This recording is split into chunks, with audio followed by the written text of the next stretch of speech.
Yeah. Hey, I don't wanna hit a cap, you can save it. With my guys and we got it up the pavement. Listen up, it's what everybody's saying. Round of applause, give it up for the crowd favorite. Hey, round of applause, give it up for the crowd favorite. Hey, round of applause, give it.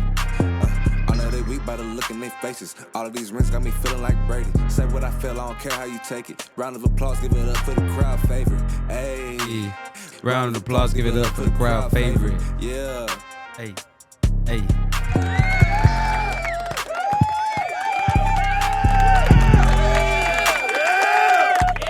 What it do? Episode 13. It's your boy Devil the Don, aka the kid that did, aka too much sauce on me, X-ray vision, aka Showtime. I'm happy. It's NFL draft week. We finally here. You see what I got. Rise up nation, baby. I'm giving you the best energy today because I've been waking up every day this week, excited for this week. So boom. I know y'all didn't expect that, but That's a hard follow-up. It's your boy Trey. You know what I'm saying? Deuce to Don. Yeah. Deuce say shot it. Pac-Man on the track. Himmy Turner. Him, not them. He, Keem, Olajuwon. I'm everything. Talk I'm that him, talk. not them. Yeah. Yeah, it's me, D. Jones, Mr. Well All Right, Mr. a.k.a. Alien in the Room, a.k.a. the Designated Caster, a.k.a. a mic is only a mic until I speak on it. Yes. Oh, man, we on fire already, man. Oh, man. Dope. Yeah, man, so we want to thank all of our listeners as always, our crowd favoritings. You know what I'm saying? I'm just saying that, Anyway, yeah, so just thank y'all for supporting us. 13 episodes in. We are now 6 past the breaking point for most when it comes to podcasts, which is 7. So we got a good thing going and keep on going with that high energy. We truly appreciate y'all for listening to our opinion and perspective when it comes to everything sports, for sure. First thing we're going to jump into is probably the biggest event we probably had this year besides the Super Bowl, which was the Gervonta Davis fight and against Ryan Garcia. I'm gonna let y'all give y'all's perspective. I know I'm the alien in the room for a reason, so I'm gonna let y'all give y'all's perspective on it, and I'll give y'all my thoughts. All right, so the way I feel about it, I mean, we talked about it at work. We've been talking about it all weekend. Shout out to Danny, man. I know he watching this, and I know he feels some type of way about Ryan Garcia losing, but if I feel like Ryan Garcia would have won if he would have took him to 12. I feel like round 1, you could see like Gervonta Davis was trying to get accustomed to his fighting style. I feel like it was real strategic with Ryan Garcia fighting it, but I feel like after that he just kind of like switched gears and went into a different mode, and that's what opened up a lot of punches for Gervonta. Knocked his ass out round 2. Ooh. You know what I'm saying? Like, that shit was like something we expected, though. That's what I mean. Gervonta, I don't think he's the greatest fighter in this generation, like he said. Absolutely, I don't think so. I think the next big fight is either with him and Shakur Stevenson or Devin Haney. But I'd rather see Shakur Stevenson first. So, Okay. Yeah, I say I agree with that as well too. I know me and my LB Mike, we was talking about the fight the entire time it was going on. Well, really, we was watching the prelims leading up to it. And I was telling him, I was like, with the boxers that I've seen them like as in their career, watching their other fights and stuff, Tank is a smaller fighter. Obviously, he's gonna have to get up in the mix, get close to you. He's not gonna be able to keep a distance because the majority of the time they're gonna have a longer reach than him. So with Ryan, his best bet was to go in there, be strategic, kind of punch, keep his distance, score points and everything like that. And kind of like you said before, if Ryan was gonna win, I was thinking that it was gonna end up going the distance, gonna go 12 rounds. But I knew if Tank was going to win, which he did, he was going to end it sometime earlier in the fight. I thought it was going to happen that second round because he did catch him slipping. I was hoping he didn't get back up. But once he did get back up, I was like, okay, cool. Like now he kind of knows what to expect from Tank. He can't be leaving his hands down like he normally does. I noticed that a lot before the fight, like all of his big swings while he was like shadow boxing and stuff that he was posting, he's always dropping his hands. So it was inevitable that he was going to catch him with one. But nah, it didn't surprise me at all. It went exactly how I thought it was going to go. And I'm excited to see what happens for both of them. It'd be cool if they ran it back, but I feel like they don't have a reason to do so. Yeah, Ryan Garcia tried to slide that in, man. I'll be honored to, round, second fight or whatever. It was also funny I seen on Twitter. If you think about it, Oscar De La Hoya's camp has lost to the Floyd Mayweather camp, and they never beat him in anything. Just think about it. Never beat Floyd, Oscar De La Hoya. He signed Ryan Garcia and still ain't beat him technically, if you think about it. So it's like that's why if you watched it towards the end after the knockout or whatever, Floyd Mayweather was like, "Hey Oscar, hey Oscar, like screaming in the crowd because they never beat him. I don't know. I'm a huge fan of Javonte. I do think he has a lot of left in the tank, head ass. But I feel like he has to fight to win some belts.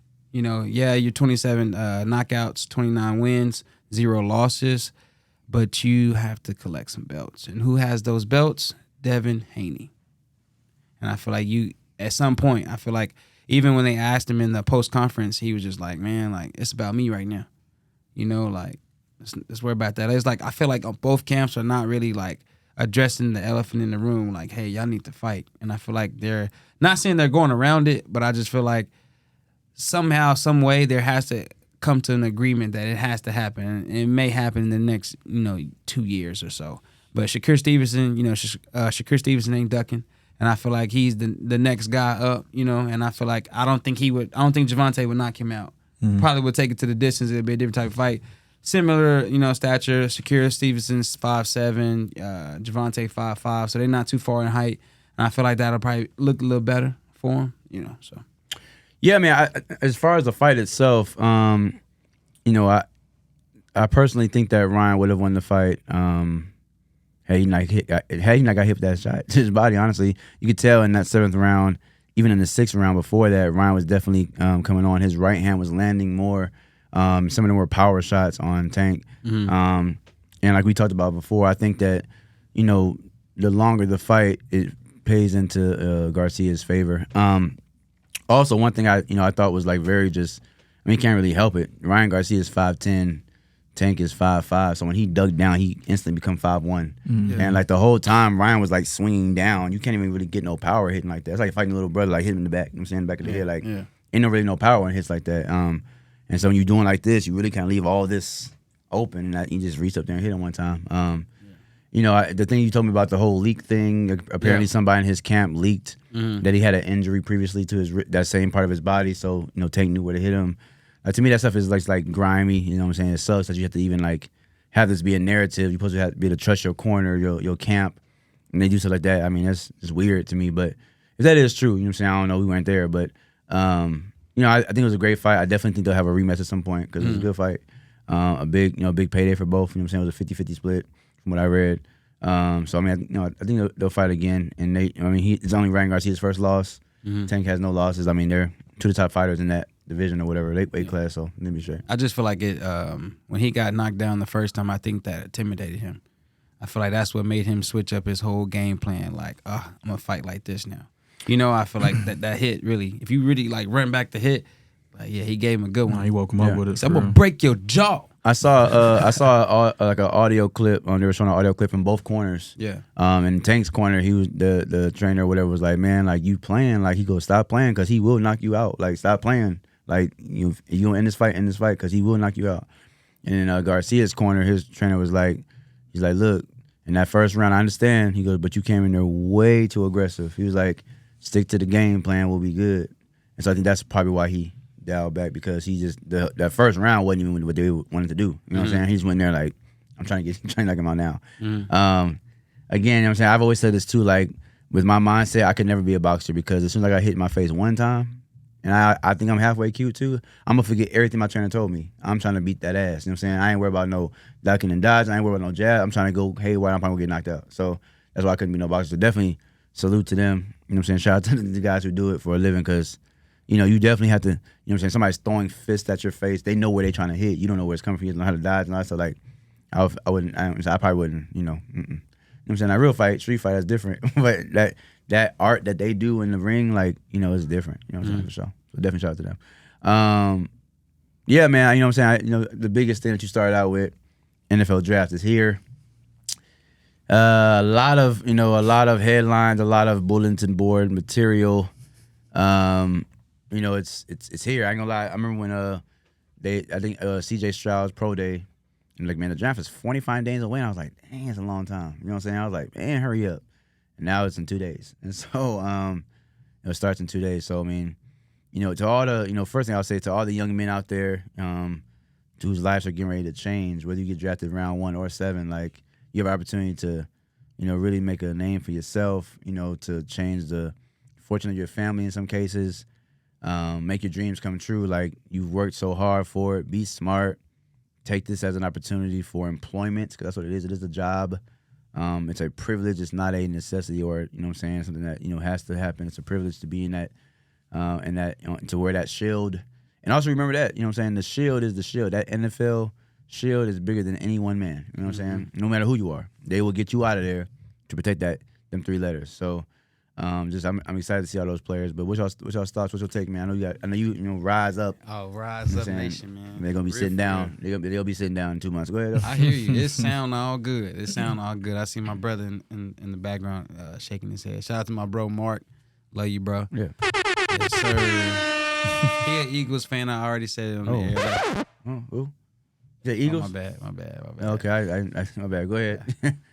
Anyway, but I want to highlight some of the players that were drafted late, like Shannon Sharp, Marquise Colston, Brock Purdy, Isaiah Pacheco. For the guys that may be drafted late, like we're even looking at the mock draft, and we saw people 45 days ago that were projected to be 1 and 2, like Tanner McKee, right? So you're seeing people like that were just once, in the first round, second round ranked, and they're falling back for whatever reason, man. I just want to say, man, y'all keep y'all head up, because there's 4 names that I just named. You could be one of those. Tom Brady. Tom Brady. Mm-hmm. Like, so I'm just really excited just to see like who can be, you know what I'm saying, that Mr. Irrelevant, or not even just the last pick, but someone that's drafted in the last 2 rounds, who can be someone that can really stand out. I hope Atlanta can win in that category, find a diamond in the rough. But man, I'm saying this on the air so we can run it back. Who do I want as of the week of the draft? I want Bijan Robinson. We need Bijan Robinson in the A. I think that's going to be a great fit. I think it's the best player available if the draft board rolls the way I think it should. I've been hearing a lot of things about Will Levis going to Carolina. Please go to Carolina. Please. I want to see Bryce Young in Houston, and I also don't want to face Bryce Young twice in the NFC South. So that's one of the big reasons that I'd rather see him go to Houston. But yeah, I see what you put, you know what I'm saying, with the switcheroo, but I don't believe in that, brother. I really believe if Atlanta can trade back with either Tennessee, Washington, one of those 2 teams. New York just, swapped picks. I don't know if they want to scoot up to 8th pick to go get Peter Skoronski. But I know that Terry Fontenot and Arthur Smith just had a press conference earlier today, and they were saying, like, hey, we're open to trade up and trade back or pick where we're at, depending on the board. My second person, and it's really the top 2 people that I've really been, like, consistent with, I want Tyree Wilson if he falls to pick 8.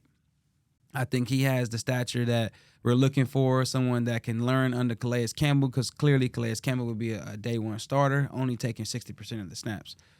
So I just don't want Atlanta to go for a team need. I want them to go for impact players. And I think Bijan Robinson would be an impact player in the NFL. I already said it earlier. I think he can rush for at least 1,400 to 1,500 yards his rookie season. I really think he's a special player. So I'm excited about that. I'm also excited to see what some of these teams that have 2 draft picks do. Are you going to trade? Because we may see Lamar traded, you know what I'm saying, on draft day. You may see Dalvin Cook traded on draft day. So those are some key players that you may see, change and go different places. Like Dalvin Cook may hit Miami. You just never know. I'm excited about that. But with the Texans, the Eagles, who else? Somebody else has 2 first-round picks. Detroit, with teams like that, I feel like they're getting the opportunity to get 2 stars that could immediately impact the team. Like, for instance, the Lions is somebody that I think can win their division. I don't see the Packers now, with Aaron Rodgers sliding to the Jets. We'll talk about that later, but I don't see the Packers really like getting it together. Jordan Love, first year, by himself, nobody, really coaching him as far as a vet. I see, the Bears are trying to figure it out regardless if they got the first pick. And then you got the Lions when it comes to the Lions, and you got Minnesota who would be decent, but I really feel like, with the Lions, they can come out, of that division. I would like to see pick 6. They can get Devin Witherspoon from Illinois. I would like to see that, and then also see them pick like Miles Murphy or something to help alongside with pick 18 with helping out Aiden Hutchinson. But that's the team that I'm really thinking about the most. I don't want to steal what you said. I would like for you to speak on that about the Texans, because I really want the camera to see that call if it actually happens. Yeah. You know what I'm saying? But yeah. Trey, your thought, you know what I'm saying? You want I don't my thought, you know what I'm saying? Oh yeah. So for me, I know there's so many different moving parts to the draft, and like a lot of things that could come to be this year. Mm-hmm. So really, I'm just looking forward to just having. I don't want it to just be so linear. So it's like, all right, yeah, we're picking this person, we're picking that person. Team by team goes, and You want to see some drama. Yeah, you know what I'm saying. Like I want to see Right. it kind of shake up the league. Same, You feel what I'm right. saying? Like I want it to be entertaining, to where it's like, oh, such and such. Carolina drafted Bryce Young, but somebody traded for him, and they did this. Now they getting this person. And, oh yeah, did you hear about Lamar? Did you hear about where D Hop's going? Like Yep. there's still somebody to talk about as well day. too. So D-Hop. draft day, I feel like that's when a lot of the big stuff's gonna end up happening. So I'm looking forward to that. Yeah, man. For me, I'll start with my team first. There was a press conference yesterday. The Joneses, Jerry Jones and his son, and Jerry Jones, like kind of like uncharacteristic. He was just kind of like blurting out comments during the middle of, he was making jokes, but he was just blurting out comments. And he said drafting's not our issue, coaching is. And McCarthy was actually sitting between the two of them when he said this. He laughed at it, but he still made a statement. I've always said behind every LOL sometimes there's a little bit of truth, and so could be. But anyway, for my Cowboys right now, they have a slider to draft another tight end by the first name of Dalton, and I just don't think that's necessarily the move for us personally. I've been saying for years like Zeke should have been gone. In fact, there was a big rumor when Saquon Barkley came out. He got drafted second overall. The Cowboys at that moment were actually offered by the Giants the second overall pick for Zeke. And I was in my head like that's true. Like, what I'm saying? I know again it's hard to Zeke was really hot at that time. It's hard to know like what Saquon could have been, but behind that line we had, he probably could have been great. You know what I'm saying? So, looking at him now, I'm like, man, I want a Saquon, but whatever. But I again, at the end of the day, I want my team to. I want them to make a move up, get Bijan, because I think he won't. I don't think he'll last past pick 10. I think somebody gonna try up and get him if he doesn't get in those first 10 spots. Looking at the draft, I seen a mock draft that was just done 35 minutes ago from NFL Network, and it shows that or Pro Football Network rather, and it shows Panthers taking Bryce Young first overall. It shows Texans taking Will Anderson, which they've already said they're not getting a quarterback. It shows them drafting Soronsky at 12, and it shows them drafting Hendon Hooker second round, which would be like a great draft for them. But if they did Hendon that. Hooker is not leaving past pick 25.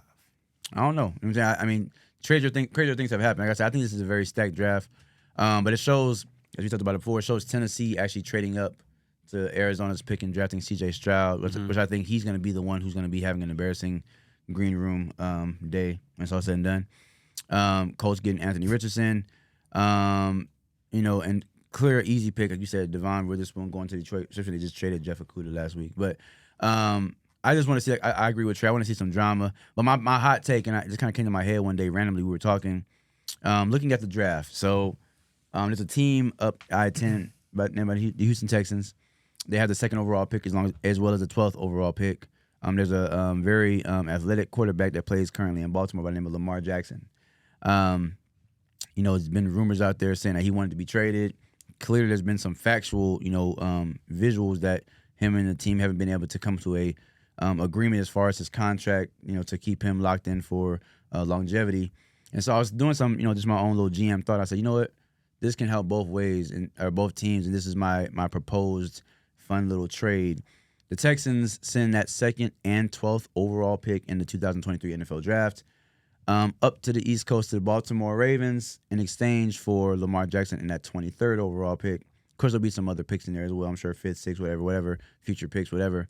But I think that helps both teams. I think it helps Houston because you have a proven veteran, a former MVP. He's going to create ticket sales, revenue. The city's going to be buzzing. Houston is definitely a popping city for our black culture. He'll be loved and just revered there. It also, gives D'Amico Ryans a proven quarterback that he can work with in his first head coaching job as a black man. And they showed already with Lovie Smith, they don't necessarily give black men any really longevity or chance to change that franchise or turn it around. So he needs to have somebody in there now who can kind of at least win, 9, 10 games or just compete in that area. And on the other, and you get a first round pick back. You know what I'm saying? So you can still draft him a weapon. And on the other side, Baltimore, you probably gonna be in I want to say rebuilding stage, but a different quarterback stage. Why not get the second overall pick where you have your pick of the litter? You'll have your option of 3 of the top 4 quarterbacks because one's going to be gone at number 1, whoever it is. And imagine if it is Will Levis, that we've been hearing the rumors, and now you have the opportunity to draft Bryce Young. Man, that's amazing. You know what I'm saying? You got Odell already over there. You can still, and you get the 12th pick, you can draft him another weapon or get your offensive lineman, whatever. You can build you a team and still be formidable, still be able to compete in that division, which is a very tough division. I think it's a win-win for both sides. And in my head, it's weird because in my head, I'm just a regular Joe Blow, and I came up with this whole thought process. And these GMs, y'all ain't done this yet. I'd be blowing Baltimore phone up every single day if I was Houston. You know what I'm saying? But my thing is, it could probably have already. If you notice, even Ian Rappaport said, man, Houston hasn't been giving me any information. I haven't been hearing any scoops. And Ian Rappaport is the fastest Twitter analyst, sports NFL analyst that's out there. He like Woj. Mm-hmm. He like the Woj of the NFL. Bro can literally tweet it's like he got a typewriter on the side. He know everything that fast. And I feel like if he's saying that he ain't hearing nothing from Houston, I don't think any other reporter would be hearing things from Houston. He works for NFL Network. No, I'm surprised that we haven't heard anything. I'm saying I'm saying, but I won't be surprised if there has been conversations between two camps hey, let's just keep this under wraps. This probably can play out for draft day.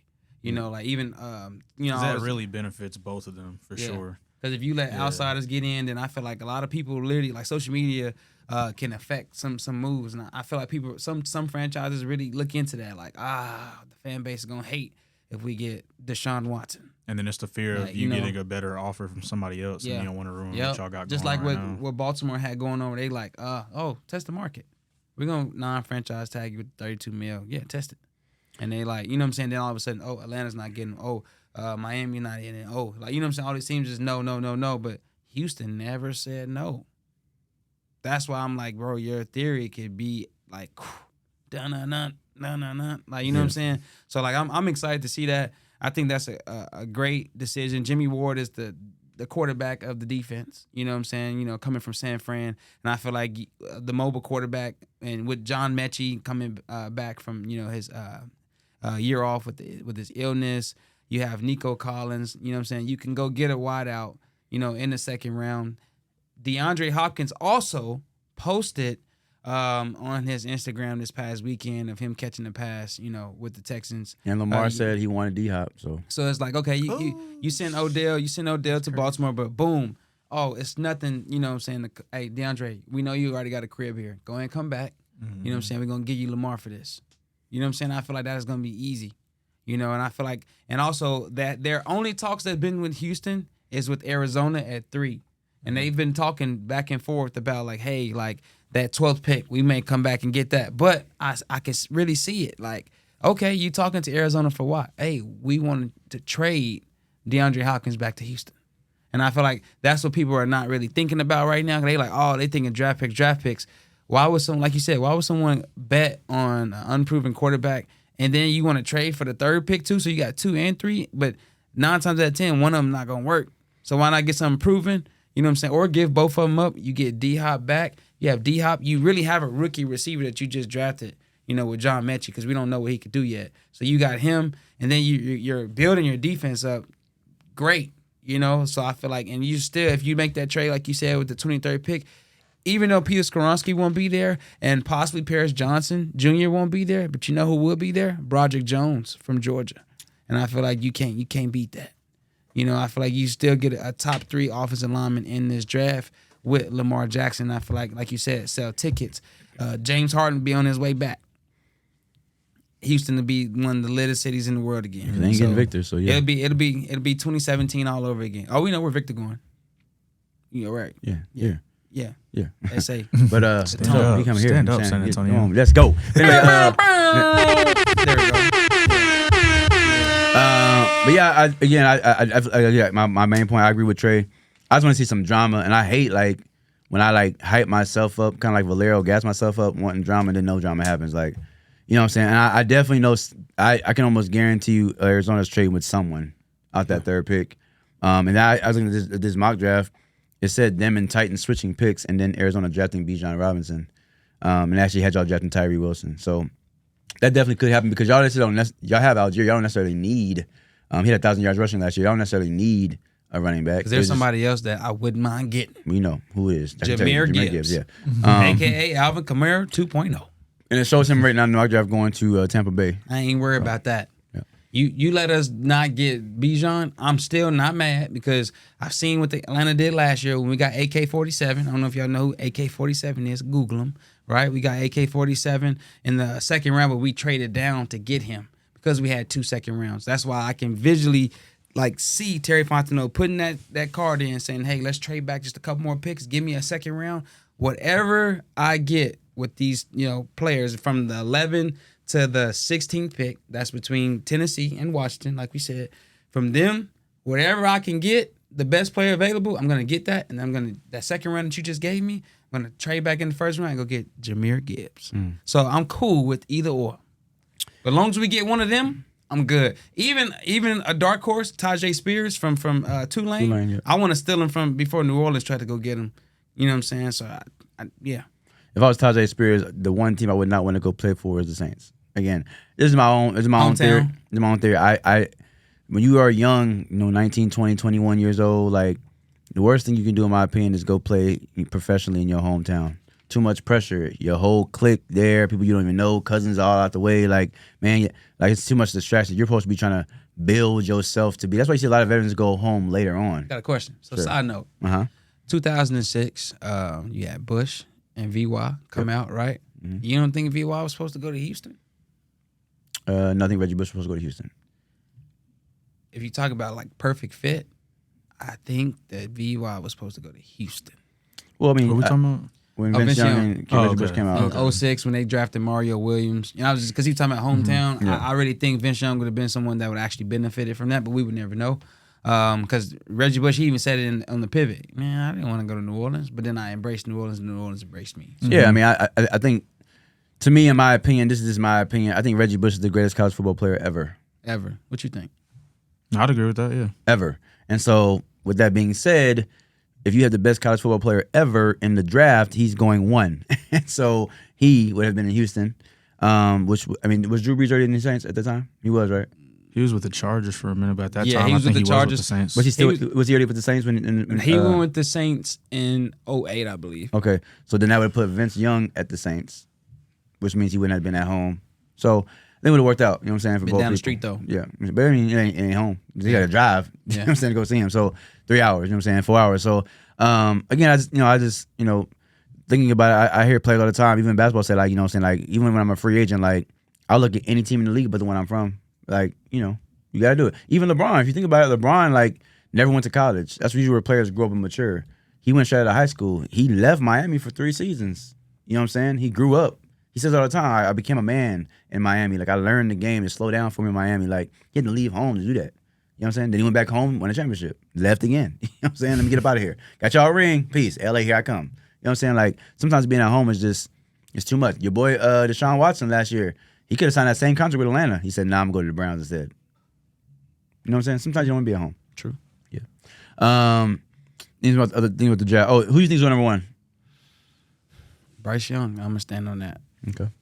It's just weird how just yesterday they announced that they got their guy, for Thursday. Consensus. The consent. What's it say? Consensus. Consensus pick. for top pick. Yeah, they had their consensus top pick. And I just been feeling like Bryce Young, he tested 98 out of 99 out of the S2 cognitive test.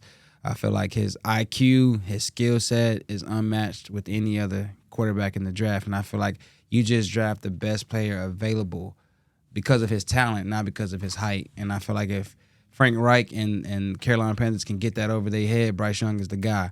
But if you're looking at stature, physique, of how it looks, they're going to go Will Levis. And I don't think Frank Reich and them will have a job in the next 3 years. Well, and I hate to even do this, but and I meant to say this earlier with the Tank and Garcia thing too. I hate when people make things racial. But Frank Reich, didn't he win a Super Bowl with the Eagles? Was that Frank Wright? Or was that the guy? Was that the guy That's that the coached guy at Jacksonville? No, that's the guy that coached with the Peterson. Colts. What's his name? How you say his name? It was Jacksonville. Doug Okay, Peterson. okay, Yeah. okay. I thought you were talking about the offensive coordinator that became the head coach for Indianapolis. Yeah. Well, I think I hate to do it, but sometimes you have to remember too. In the NFL, there's no black owners; they're all white men, and a lot of times, the white owners, you know what I'm saying, have Robert Kraft, for example. They have the main say so over the franchise that they, put on this field. And sometimes they say, I want a white quarterback. You know what I'm saying? Like this, again, I've always said this numerous times, 13 episodes now. To me, quarterback is the most important position in all professional sports. When you're investing so much money, they're the highest paid in the sport. Like when you're investing so much money, sometimes you want who you want. And sometimes these white owners want white quarterbacks. A story people don't even know this. I heard an interview with Cam Newton. Cam Newton, I know what you're talking about. Cam Newton went to Florida. Got in trouble. Left Florida, went to Blinn, won a junior college championship. Went to Auburn, won a national championship. The owner, rest in peace, he died now, but he called Cam Newton from the Panthers, ironically, and said, "Hey, I want to draft you number 1 overall." Cam was like, "Babe, I'm happy." I'm saying, he said, "Before I put this card in, though, got a few rules. You will not get your ears pierced. You will not get any tattoos. You will not, do anything correct. You will have a clean cut way about yourself, or I'm not going to draft you." What do you think Cam Newton said? Bet. And for them first 4, 5, 6 seasons, he had waves like you know what I'm saying, low cut fade, and had had a wild hair. You know what I'm saying? He didn't have no earrings. He had no tattoos. He was wearing a suit every game. Like, he got in line. And again, that's what it is. Like, I'm saying, like, they can control how they want their franchise to go. And I think a lot of times, like, these owners, they don't want, somebody, of color or a black man representing at the end of the day. They want somebody who look like them so they can say, you know what, like, in a league that's predominantly black, I got me one that's killing over here. So they might take that chance on Will Levis. Yeah, just, I take Zelle now, Apple Pay. You can just send me the funds. I got you. So if you must know, we made this bet back in September about Will Levis possibly going number 1. He said hell to the no. The exact words were, he said Will Levis will be the first quarterback draft. I said there's no way. You know what I'm saying? But there's now, no way. But now all of a sudden, the odds are with him. He might be. Yeah. He did leak. That he told. I guess you said he told his family that he was going number 1. Yeah. I want him to go number 1 because Atlanta is going. Okay. No, I don't care about that $20, man. I'm worried about. Man, I would want my $20. But go ahead. It's cool, man. But I'm worried about Atlanta beating Carolina twice in the year versus like, oh shit, we gotta play Bryce Young, Houdini, who don't care if you need DJ Moore. You don't care if we taking Laviska Shenault and Adam Thielen. We'll take them. Now, I will say this too. I do think that Will Levis is going to be a very good quarterback in the league. I do think that. If I'm looking at the 4 quarterbacks, the top 4, Bryce Young, Will Levis, Anthony Richardson, and C.J. Stroud, if I had to pick one who's not going to be good, and sorry, unfortunately, C.J. Stroud isn't the one I'm picking, who has the odds against him to be good. The other 3, and I think, 1A, 1B, Anthony Richardson, he's so raw.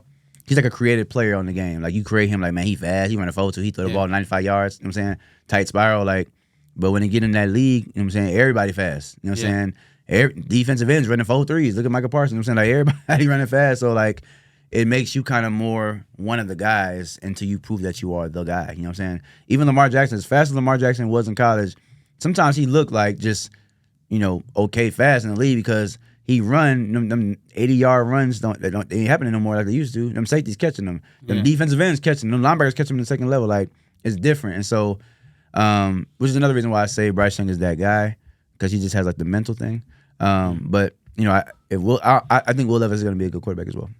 Yeah, I can see it. Like I said, it's about your destination. It's not about when you got drafted. I feel like sometimes quarterbacks and for the record, like I don't think C.J. Stroud is going to have a terrible career. I really think he could be possibly the quarterback from Ohio State that breaks that curse after the past 8 quarterbacks that hadn't panned out to anything in the league. But I feel like if you look at the history of where the quarterbacks went and how early they went, they were set to be the guy as soon as their name was called. And I feel like sometimes as a rookie, you need to sit back and watch. Like Anthony Richardson has a great chance to go 5.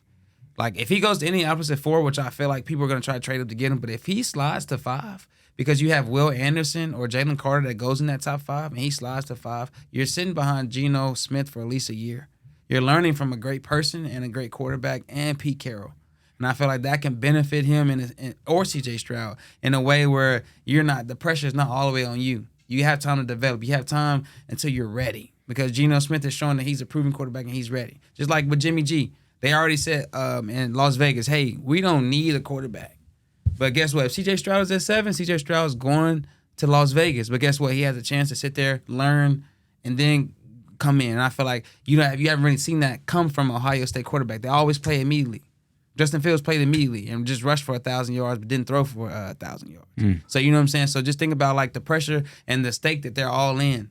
They're all in to be the guy because they were the guy at Ohio State. Ohio State is a great football program, but when they draft quarterbacks so early, they always tank. They always fail. We can go all the way back to Troy Smith in 2006, Heisman Trophy winner, and come all the way to the most recent, rest in peace, Dwayne Haskins. No, sorry, Justin Fields. But Dwayne Haskins, right, was set to be the guy in Washington. You know what I'm saying? Cardale Jones wasn't drafted in the first round, but he didn't pan out either. Like none of the quarterbacks, JT Barrett, I don't even think he made it to the league. So you know what I'm saying? He did the Saints for a while. Oh, we didn't know. You know what I'm saying? He had one of these on, calling the plays. Oski, mirror, mirror, yellow, right? Omaha. Yeah, Omaha, right? You know what I'm saying? Like they never really got that chance. You know what I'm saying? Like so, I just feel like I would love to see CJ Stroud sit behind somebody so all the naysayers that thinking that he's gonna be a part of that curse, he can actually beat all the odds and prove people wrong. Will Levis, if the pressure is on him to be number 1, he finna throw Jesse Bate picks.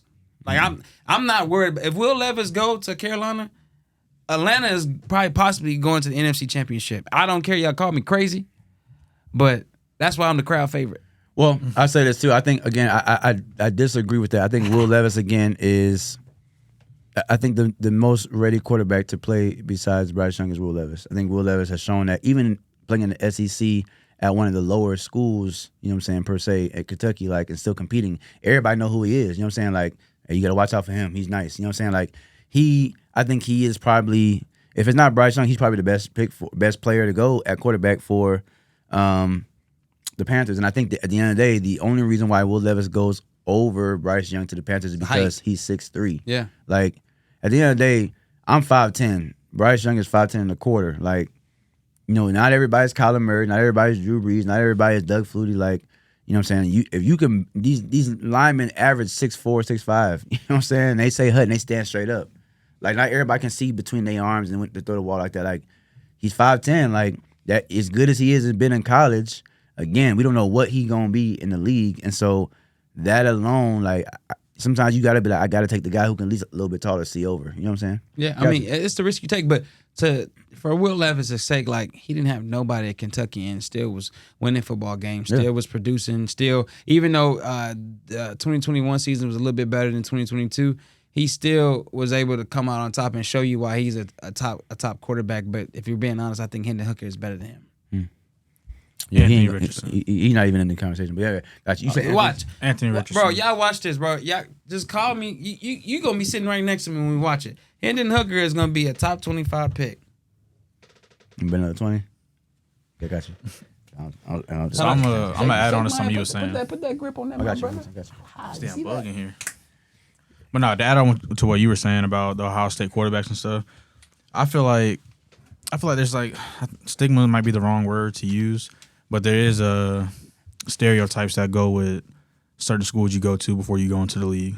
Now, let's just say for experimental purposes, if I'm a GM, a coach, something like that, and I just told you I got a crazy running back from a certain school, what would be the first couple schools you think of?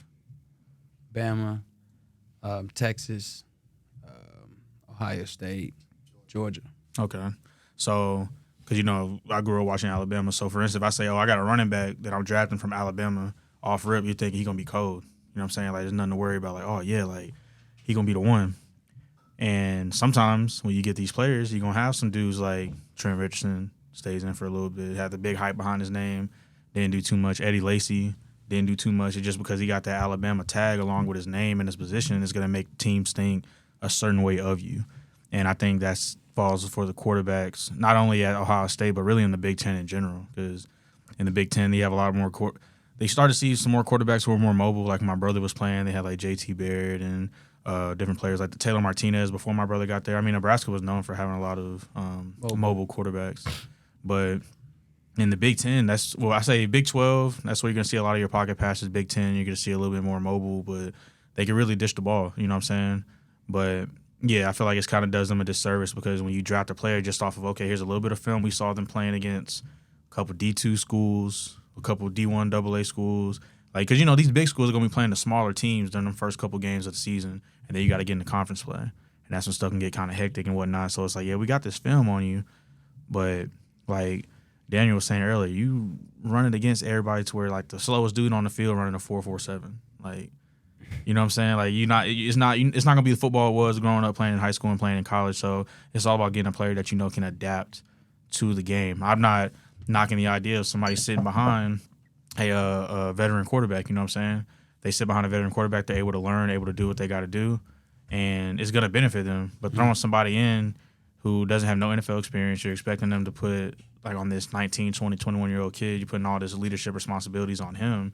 And he has to try to lead a whole big group of 30-year-old men, late 20s, you know what I'm saying, like around all these grown coaches and whatnot. I feel like it's a lot of responsibility on certain players who might not be built for it.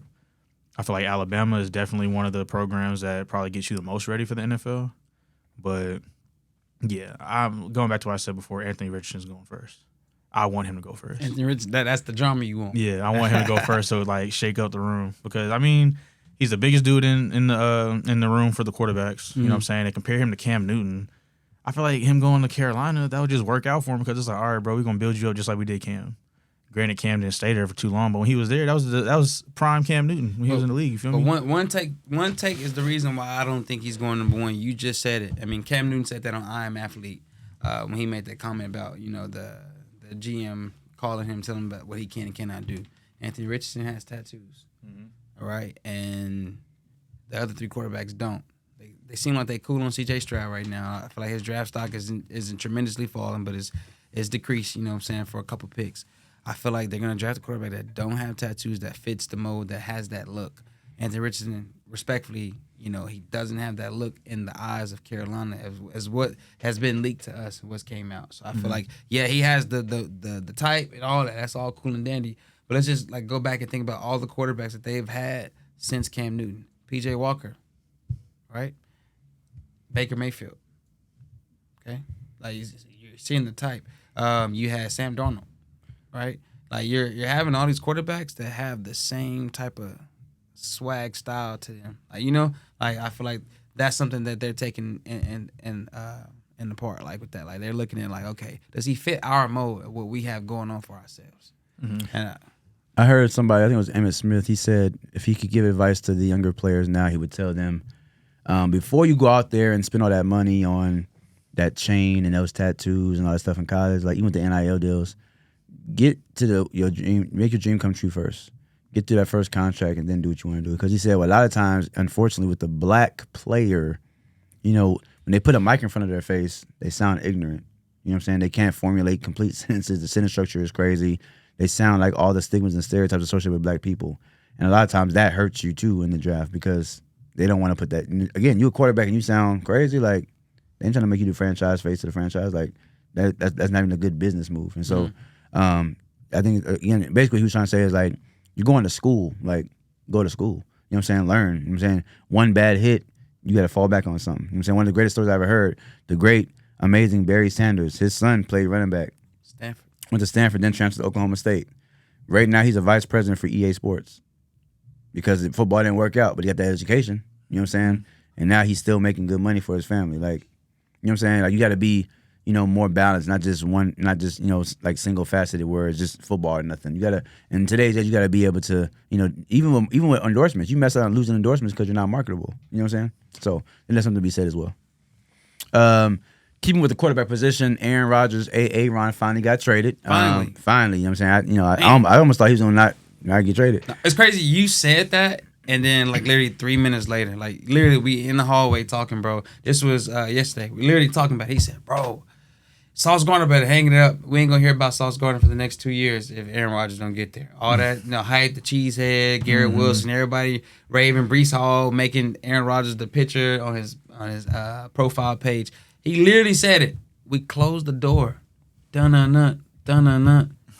Bro, literally, I was like, wow, he just kind of called that shit. Like, bro, they gotta happen.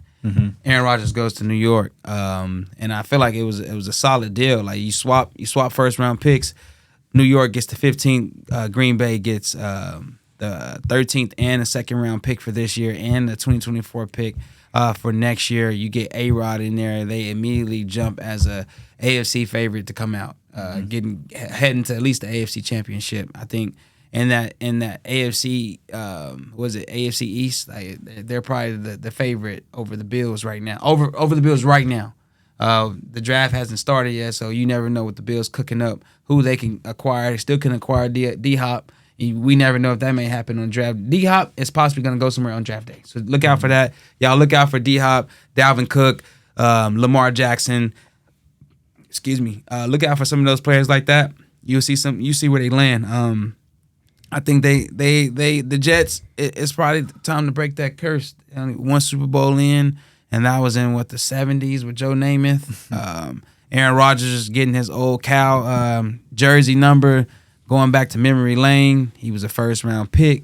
Oh, so they didn't give him 12? Nah, I thought Namath was talking about he get a little more. Yeah, than 12, but I bet you Aaron Rodgers is as egotistic he is. Like I feel like he got a mindset like I'm gonna just do me. I'm gonna be me. Make me go back to my old ways because this is his last stop. He ain't going nowhere else but retirement. You know what's crazy? Speaking of numbers, like when I would see Pacheco on the Chiefs, like running on the field, he looked just like Tariq running around. With 10? Yeah. Dreads. Yeah. Not as fast. Even the way he hold his head, the same exact way, same form. Yeah. Yeah. I feel like I don't know, which I feel about like certain numbers being retired. Like, how do y'all feel about that? Like, I feel like the team. I feel like retiring numbers is cool. It's just whoever they're retiring, it needs to be worthy. They can't just retire everybody who done did something kind of significant. You know what I'm saying? It's got to be something that really kind of like somebody broke the record. Yeah, like it's understandable for Joe Namath. Like, hey, you got us our first Super Bowl, and we ain't never been there. Like, he Broadway Joe. I think I was telling you earlier, like when we talked about, you asked me if Dez Bryant's Hall of Fame, and I said, I think if there's 32 teams in the NFL, the greatest level of football we see is the NFL, and you have multiple franchise records at a position on a team, then you should be in the Hall of Fame. You know what I'm saying? That's my opinion. So, yeah, I think ultimately Dez should probably at some point be a Hall of Famer. But I think that's the same thing. Like, Tony Romo didn't win no championships, but Tony Romo had every record that any quarterback had with the Dallas Cowboys, and every year he was statistically one of the top 5 passers in the league. So if the Cowboys decided to retire number 9, like, I understand it. You know what I'm saying? Like, if he became a Hall of Famer, I understand it. You know what I'm saying? Like, I get it. So I mean, I think it's cool, and I also agree with like I don't think they do this in the NFL at all, but I know like in basketball, like I told you earlier, Pat Riley, who's the GM of the Miami Heat. He said the number 23 is retired here in Miami. I don't think anybody should ever wear Michael Jordan's number. He's the GOAT. Mark Cuban did the same thing, and he also retired 8 and 24 for Kobe when he passed away. So I do think stuff like that is cool when you have like Bill Russell's 6. Nobody can wear it in the league. Nobody can wear 6 no more in the league. Only the people who have it now currently. Like I think that's cool when you do stuff like that. And they always say the NBA is like well ahead of the NFL, like way ahead. NFL, like financially too. Yeah, but they'll never get fully guaranteed sports contracts for everybody. But NFL, like if they say, okay, well, corners love Dion, but we retire number 21. You know what I'm saying? Like that's a good move. You know what I'm saying? Or Tom Brady, TB12. They say, you know what, he the GOAT. Nobody else is wearing number 12. Like that's a good move. You know what I'm saying? It makes the NFL more like marketable and more likable in a way, because now it's like, man, y'all are really showing like love to the people who produce for you. That's dope. I think what it would be hard for football though is 53 players. Yeah, because that's what I was gonna say. Like in basketball, you only got 15 players on the team, right? And you have so many numbers you can choose from. So you can take somebody like Luka, for instance, wearing 77. Nobody wears 77 no more. So if you retire somebody's number like that, it'd be like, okay, cool. But I think it kind of sucks. It's a cool idea. It's very generous for them to be like, okay, we're gonna retire LeBron's number, Jordan's number, Kobe's, whatever that may be. But you might have some players that grew up wearing 23 their whole life because of this person. And then it's like, oh, once I get to the league and I want to wear 23, they're just like, oh, yeah, nah, we're not doing it no more. Which some people is cool, like can be cool with that.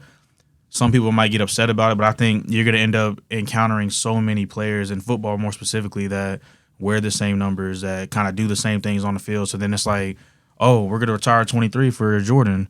But then people can get to a point about LeBron, or LeBron gets to a point where it's like, yo, I done did a whole bunch of stuff in 23. Why y'all retiring and just saying it's Michael's number? Why can't it be my number too? You feel what I'm saying? Like it can be like some conflict when it comes to those types of things. Because after a while, you're going to be retiring damn near every number there is to be, because you're going to have some type of player that can run across that number. You feel what I'm saying? So are you a type of person, like, I mean, and I feel like this is like an athlete question, like, do you think the number makes you, or you make the number? I feel like it depends where you at. So what I mean by that is, if I'm a player, like me, I wore 22 my whole life. So if I'm going to college, like I went to Navarro. When I went to Navarro, they gave me 38. They gave me 38. I was sick.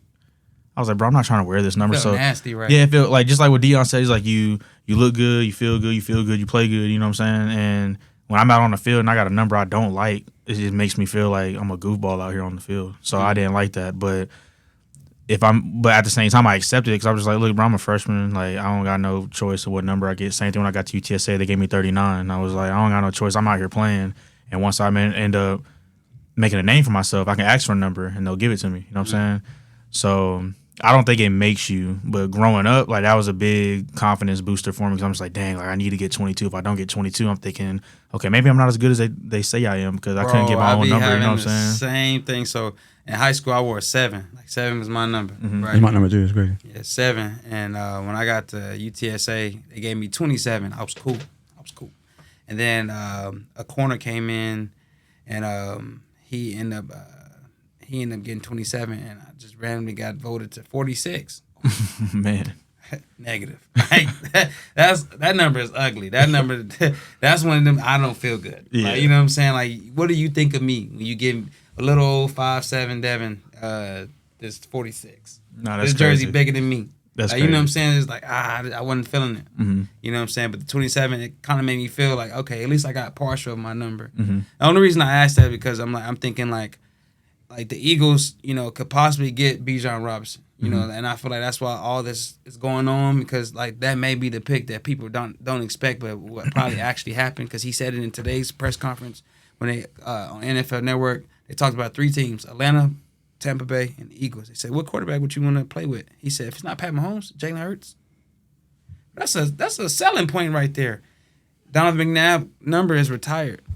Mm-hmm. You know what I'm saying? Even if you want to honor his favorite player, Barry Sanders, that number is retired. No one can wear 5 or 20 in Philly. So it's like, what do you do? Like, you know what I'm saying? Like, how do you feel when you're supposed to be the guy that's supposed to be a generational talent, So, like, you know what I'm saying? So like, at that point, I feel like it's, you make your own number, something unique. So what I would do in his situation is like, okay, I can't wear 20. I grew up wearing 5. Give me 25. Because you can take a number like that. I mean, some people be wearing, but it's like, okay, what running backs that right now, besides like Shady when he played and Reggie Bush when he played, it's like, what other running backs right now that wear 25 that are like a dominant, like, franchise type of running back that you really think of? Like, think about Saquon. Nobody was really wearing 26 like that. He made 26 kind of live. I think he made the number. You know what I'm saying? He made 26 live. I think that's cool too. Like, as I gotten older, like 29 became my number, and it's like, man, because I'm born on the 29th, so I was like, man, okay, 29. I try to, like, I'm a numerology guy, so I try to make things make sense for myself. But 29, I was like, man, if I could have did it all over again, like from Little League, I would have just stuck with 29, because nobody rocks 29. I don't have to worry about when we in the line and coach is throwing us the jersey. He knows that 29 is mine, and I don't have to worry about fighting with anybody. You know what I'm saying? I can make that myself and honor that and make a name for that number.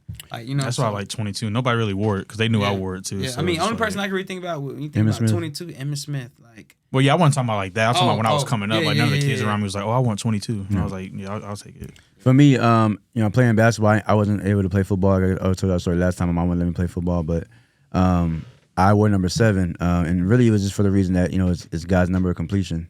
I just felt like that was my number. So all through high school playing basketball, I wore number 7. My track sweats when we had numbers on it, I wanted number 7. Like everything I do to this day is 7. You know what I'm saying?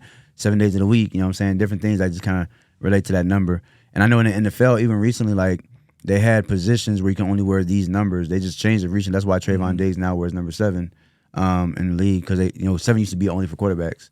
But I think again, which I was pointing, if Bijan got drafted to the Eagles, those 2 numbers are retired. I agree with Trey. Make your own legacy with your own number, or just nobody's wearing 0. You know what I'm saying? Get that number. You know what I'm saying? Make that number hot. It's a new number now they just brought into the league.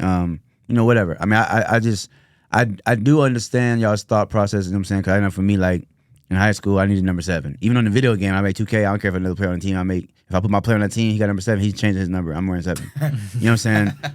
But I think once you're playing physically the sport, like when you're running around, you ain't even think about the number at all. You know what I'm saying? You're just trying to get buckets or score or whatever you're trying to do. So I think like one of my former students, Rashad Wisdom, at UTSA, like he started out wearing number 39. Like I was like in high school where I was like, why? You know what I'm saying? That's a weird looking number, but he made 39 a household name. Then he switched to 0 and he went back to 39. Now he's 39 again. Like you can make a legacy for whatever number. You know what I'm saying? Luke is wearing 77. You know what I'm saying? Like, you know what I'm saying? It's just, you know what I'm saying? You can make your own legacy for sure. Mm-hmm. Yeah. Sorry, that was like off topic, but yeah, I was thinking about it in my head, like, dang, like like Aaron Rodgers, changed his number. 0 has been, a number down that people are wearing. Just like, dang, just I don't know, just the thought. And I do like Aaron. My bad. Oh, go ahead. No, go ahead. Yeah. I do like Aaron Rodgers' respect factor. Like Joe Namath definitely publicly said, "Hey, Aaron, you come here, I'll give you 12. I'll let you wear 12 for as long as you're here." Aaron could have took 12. You know what I'm saying? He'd been wearing 12 his whole career. You know what I'm saying? Could have kept that number. He said, "Know what? That's your number. You earned it. It's retired. I'm gonna rock this number instead." Like that's dope because to me it's like, okay, the number don't mean that much to him. My right arm gets the job done, not the number. You know what I'm saying? So I appreciate that too. I feel like LeBron's gonna be the only player to get his jersey retired in 3 places. Yeah, because he's gonna get it retired at Cleveland. Mark Cuban. He gonna get it. He gonna get it retired in Cleveland because he brought them their first championship. He's gonna get retired. He's gonna get 6 retired in Miami. I feel like because of the damage he did while he was out there with them. And then here with the Lakers, I feel like if he wins 1 to 2 more, they'll be like, all right, yeah, you came here and kind of helped rejuvenate the program. He's gonna win. He's gonna win 1 more, maybe this year. He might win this year. I said that too. They're getting ready to go serious. I definitely do this. I think in Miami, 6 gets retired in Miami for sure. I don't think he gets a number retired in Cleveland. I think he gets a statue in front of the building. To me, that's probably a bigger, But I feel like respect level for LeBron. Anybody go to Cleveland, not even thinking to wear that number. Yeah, 23. For LeBron's sake, like you walk in, you come in every morning for work or for the game, you look at this statue and tell me 23. Dang, I'm right. Yeah, but that's me. But the thing is, I think with that number specifically, like, and this is not no hate, but I don't think people like necessarily think about LeBron when they see 2, 3. Think about Jordan because even LeBron wears a number for Jordan. You know what I'm saying? Like. That, you know what I'm saying? Like, Kobe wore number 24 because everybody said he was the second coming of Jordan. He said, I want to be 1 number after him, 24. Like, he tried to make 24 a household number. Like, that's what he became 24. He did. You know what I'm saying? Like, so, I don't think people necessarily think about LeBron when they see 2, 3. They think about Jordan. Like, you know what I'm saying? Like, Jumpman, 2, 3. We know what that number is. You know what I'm saying? Like, for years, we even know what that number is. I think he wore it because, you know what I'm saying? And that wasn't even his favorite player. His favorite player all the time is Allen Iverson. Yeah. So, so, you want to jump on into the that juicy juice? You know what I'm saying? Man. Hey, man, we want to give a shout out to BioLite. 550% electrolytes. You have dehydration, upset stomach, cramps, overindulgence if you like to eat too much, and fatigue. So if you're tired, go ahead and get you some BioLite. But please, please, please drink it cold, my brother, because that's when you get the best results. So shout out to BioLite. You can go check them out at your nearest Target. Stay tuned for that. So yeah, tell them crowd favorite sent you. Crowd favorite, the CF, no Chick-fil-A. You know what I'm saying? So let's get it. Yeah. That's dope. We have 2 points of order real quick. Definitely want to do shout outs first and then we do our closing prayer. Yeah, man. I want to shout out my brother, my LB Mark, man, for showing up, man. I want to say rise up, but that'd be disrespectful to him. So fly Eagles fly to my brother. But yeah, shout out to him. Shout out to OT. We just had 19 years in existence. So shout out to the bond. We love y'all, man. All the brothers there. Just want to shout out my fiance. That's my world. That's my baby. I love you and my family. So yeah.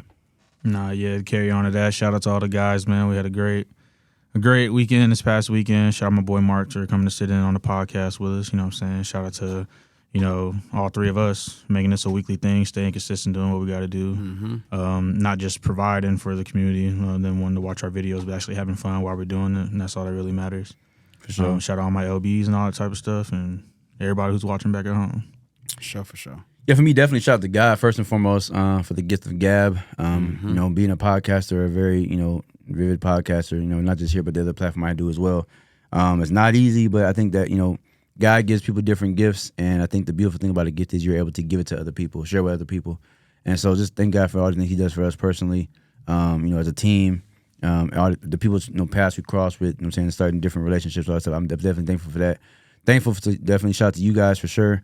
Definitely just like Trey said, being consistent, coming in here week in and week out, and just our communication has been really, really good. When we can't come on a Tuesday, we come on a Thursday, or come the next week, whatever. I think our communication is really good, building a tough knit bond, or tight knit bond rather. Shout out to my daughter, Lyric, the music of my life, for sure. Shout out to everybody out there making their dream into a reality. I always associate the word dreams with being sleep, and so everybody who has woken up and they're making whatever it is they want to do a reality. Shout out to you for sure. And last but not least, man, shout out to these educators, man. The school year's almost over with. Keep strong. Keep pushing forward. Don't slap a kid. You're on, real talk. You know what I'm saying? Real talk. You know what I'm saying? You see, I just saw a substitute the other day. You know what I'm saying? Go haywire on the student. Like, that's crazy. You know what I'm saying? But these children will press you. You know what I'm saying? They will press you because they know they're the child. But just stay strong. You're almost there. A few more weeks and you get to relax for the summer. So shout out to y'all. But go ahead and say our closing prayer, and we'll go ahead and get out your hair. Dear Heavenly Father, as we come right now for prayer, we ask that you please, first and foremost, forgive us for all of our sins, ones known and unknown, past, present, and the future. Father God, we just truly thank you so much for allowing us to see another day on this earth. Thank you for your grace, mercy, and just favor bestowed upon our lives. Thank you for allowing our paths to cross as we get ready to depart from one another in this room. We ask that you please allow everybody safe travels to their destination without any hurt, harm, danger, interruption, or distractions. Right now, Father God, special prayer for Mark. Whatever, things he's interested in, whatever dreams, passions he has, Lord, Father God, just allow doors to open up for him. Allow him to be humble and to be ready to receive the blessings you have ordained for him. Bless him to be able to surround himself around the right people and have the confidence to push away the ones that don't need to be around him, Father God. For Trey, Father God, continue to bless him in the skies as he continues pilot school. Allow him to continue to be alert as he learns these different techniques, these different controls. Allow him to take in all the knowledge, just the know-how, and just be confident when he's in those skies. Bless him in his personal life. Bless his family, Father God. Just allow him to continue to be the best version of himself day in and day out.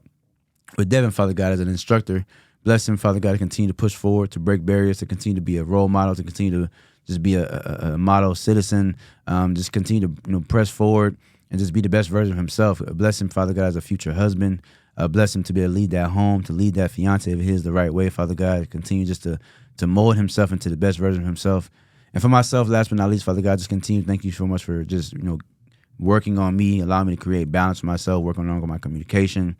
Allow me to hold myself accountable for my wrongdoings, but also continuously to having the confidence in my gifts that you've given me, Father God. Last but not least, continue to keep our friends, family, loved ones, children, even our enemies, near and far away, and ones known and unknown, covered in your blood. In your mighty name we pray, man. Amen. Hey, so I came in with a new line since, we brought it up, you know what I'm saying? So please play my song that won't take long. You know what I'm saying? Like, Oh, man. hey. Shout out to MPH, man. Miles, man. Yes, sir. He just opened up a Big X to plug this past weekend, so shout out to bro. Hey. I don't want to hit a cap, you can save it. Hey, I don't wanna hit a cap, you can save it. Got my guys and we got it out the pavement. Listen up, that's what everybody's saying. Round of applause, give it up for the crowd favorite. Hey. Round of applause, give it up for the crowd favorite. Hey. Bijan to ATL, watch.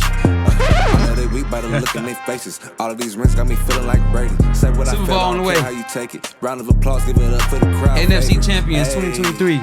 Round of applause, give it up It's for crazy. the crowd favorite. We love y'all. Yeah. Until next Rise up, time. baby. Y'all be Rise blessed. up, man.